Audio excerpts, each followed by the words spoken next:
Hi everyone, this is Mary. You're on Mary Reads. Welcome back to my channel. In the last couple of years, I have been looking at new releases, and I haven't been looking very deeply into them, but just kind of skimming through them.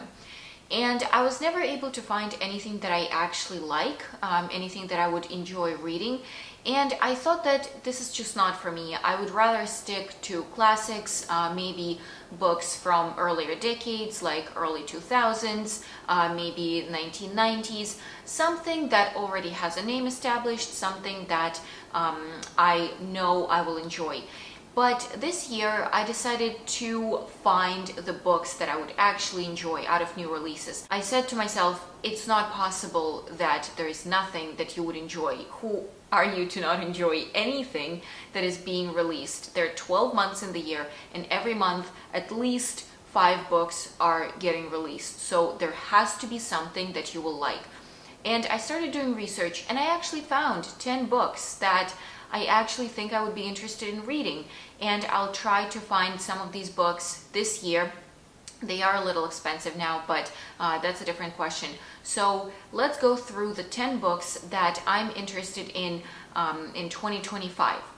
These books are of all the different genres. I even have one cookbook, even though I'm not a huge cookbook fan. But let's begin and see what's on the list. And the first novel is My Name is Amelia DeValley by Isabel Allende. And this is a historical fiction, and I love historical fiction. I haven't read a historical fiction novel for about a year now, and I miss them a lot, so this sounded very interesting. The novel is set in 1866 San Francisco, where this Irish nun, abandoned after a difficult relationship with a Chilean aristocrat, gives birth to a little girl. This girl is raised by her stepfather, and she grows to be this very independent and self-sufficient woman. At 17, she starts publishing fiction, and she writes with a male pen name, but then it stops being enough. She wants something more, so she turns to journalism. And this is when she is paired with this other very professional journalist, and she gets an opportunity to cover a civil war in Chile. She, of course, takes the opportunity and goes to Chile to cover the war, and this is where she meets her real dad. It looks like a lot is going on in this novel. I don't know if this is gonna end up being like a soup of all the different things happening, and it's going to be weird. I'm really hoping that everything is going to be very balanced, and I will really enjoy the story, that it will have some logical ending, that it will have some logical beginning, that we are going to understand the character, develop with her, and follow her in her journey, rather than just, jumping from a fact to a fact, from drama scene to drama scene. I have very high hopes for this novel. It's going to be released on May 6th, so I'm going to be looking for it in the bookstores. The next novel is 3 Days in June by Anne Tyler, and this is a more relaxing novel. This reminded me of a beach read, something to read in summer, when you're on vacation, when you don't have a lot to think about. So this is a story about a woman whose life is weird. Her past couple of days have been weird. Her daughter is getting married, and the groom's mom never invited her to a spa day that she planned with her girlfriends. Her ex-husband is coming to her house because his daughter is getting married, and they want to both be at the wedding. And he's not ready at all. He brings like a kitten or a puppy, something like that, and he doesn't have a suit, so he's a wreck. And then their daughter tells them something about her groom that jeopardizes the whole wedding. So the wedding might not be happening, and this secret is somehow connected to the past of the two parents. So this is this very hectic novel where a lot of things are happening, and it did remind me of an actual wedding, when you have so many things to plan, when so many things are happening at the same time, when you have to pay attention to everybody, especially if you are the mother of the bride. So I'm looking forward to this novel a lot. It will be released on February 11th, so there is not a lot of time left to wait. And let's move on to our next one. And the third book is the cookbook that I was talking about. It's called Baking Across America by Dylan Hollis, and this novel is going to be released on May 20th. So we have another 4 months to wait. So this book is very special because it talks about desserts, retro desserts. It covers the time between 1850 and 1990, so we get the old-fashioned desserts that already became a tradition in the US. And what I really like about this is that it talks about the traditional US desserts. We don't have all the different desserts of different cultures, though I think, of course, they are going to be influenced by the people living in a certain state. But it's something that already became a tradition in the US. I've been trying to find a US food place and just in general learn more about the US food for a while. But it's hard because whenever you go to a restaurant, you mostly get burgers, sandwiches, fries, and you're thinking, that's not it. There has to be something more. And I'm thinking that this book is going to give me a lot, especially because I love sugar. I love anything sweet and baked. So I'm looking forward to getting this book and maybe finding a new recipe that I'm going to be cooking this year. The next book is Katie Kitamura's Audition. It talks about two people who meet for lunch. She is an established actress that is getting ready for a premiere. He is this very attractive but very young enough to be her son, man. And we're going to try to figure out what's going on between them. Who are they to one another? And we're going to discuss the roles each of us play in everyday life. It is maybe a muse or a colleague or a wife or a mother, a girlfriend, whatever it is. And of course, these roles are becoming a part of us, but what do they mask? So who are we? Who am I under all of these masks? What is the true me? And this is the question that is going to be discussed in this novel. I wonder how it's going to go. I would assume that a part of it is going to be the love story between this older woman and a younger man, which can be considered something unorthodox. And obviously we're going to have certain conflicts in there. And I really wonder where it's going to lead because I can't really, create a picture of this novel for myself yet. And what I forgot to mention is that the novel is coming out on April 8th, so we have a little bit of time to wait, but that's okay. I'm willing to wait because it sounds incredible.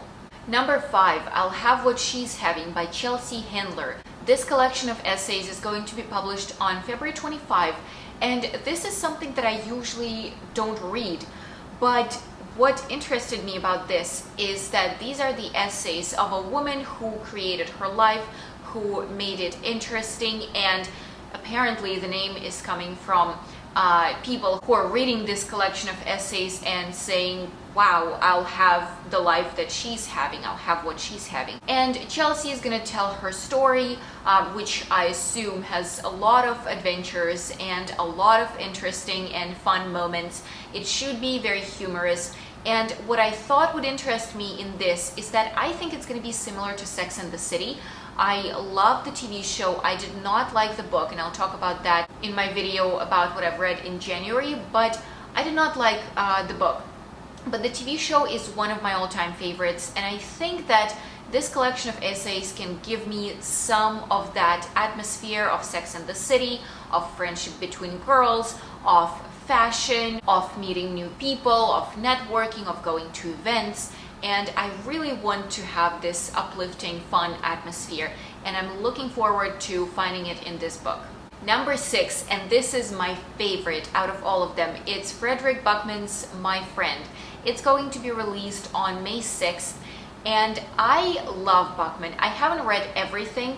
There is one series about the hockey that I'm avoiding purposefully, but even some of his more uplifting books about older people, I haven't read yet, and I'm planning, but I've read 2, and this is definitely going to go on my TBR list.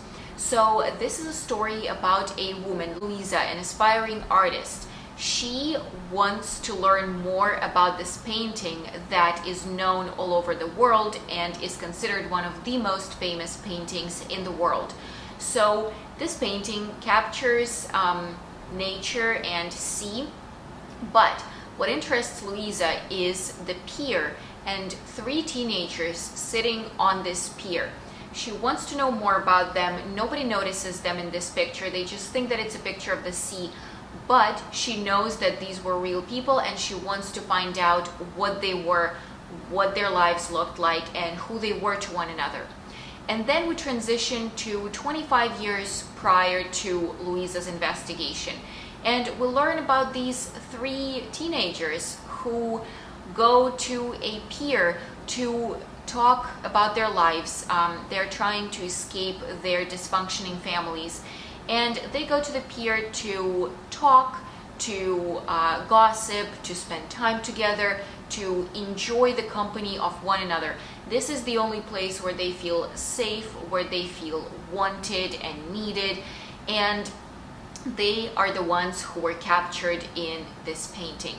And Louisa is going to go on a ride across the US to figure out who these people are, what their story is.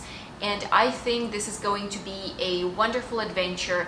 It very well might be sad. I have a feeling that there might be different problems involved in all of the teenagers' lives. But I'm hoping that it's going to end at least fairly well, and I think this is going to be such an interesting story, because do you ever imagine what people are on those paintings, who they are, what their lives looked like, what they thought about when they were posing for a portrait? So I think this is just going to be a wonderful read. I might be taking it in summer, but again, I don't know if it's going to be very cheerful, very heartwarming.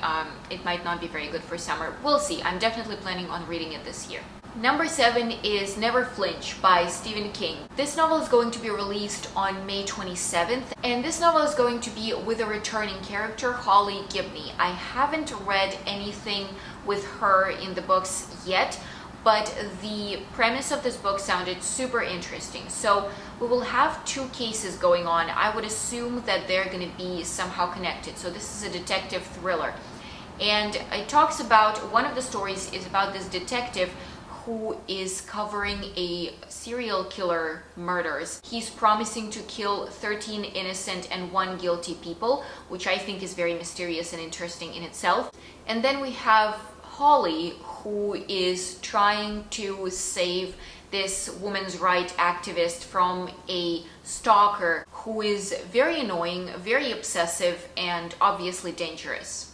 Number 8 is The Mobius Book by Catherine Lacey. And this book was actually named one of the most anticipated books of 2025 by some sources. I do not know how I feel about this book particularly. So it has two very distinct narratives that start on each cover of the book. So I assume that we'll start reading it from the regular, like from the front, and then the second part of the story we'll start reading from the back. And so the first story is about our author who has an abrupt breakup with this man who she calls, I think, the reason, she said. And then the second story is about these two friends who are trying to figure out the relationship between them. And they are ignoring what seems to be blood coming out of the door of their neighbor's apartment. I have no idea what it's going to look like and what exactly we're going to be discovering, except the emotions, the relationships, the heartbreak. So what else is going to be in this book? I worry that it's going to turn into extremely loud and incredibly close. This is the book that has a very interesting premise, but it was so hard for me to read. It was an interactive story, so it has a lot of different details, which for some people I would assume be good and make them dive into the story deeper, but for me they were distracting. I'm very worried that the same thing will happen in this novel, but I'm very interested in how it's going to be constructed and what exactly we're going to be talking about. Oh, and the novel is going to be released on June 17th. Number 9 is the novel by Jess Sutanto. It's coming out on April 1st.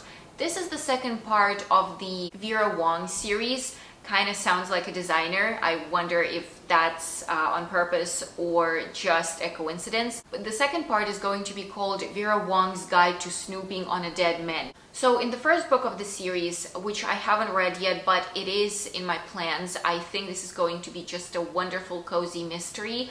I might be taking it in late fall, early December, because Vera Wong is this very old lady who owns a tea shop, and it a little bit reminds me of Miss Marple. So I think it's going to be just a great setting. So in the first part, a man dies in Vera Wong's tea shop, and obviously she is working on this crime. And in the second part, she's bored.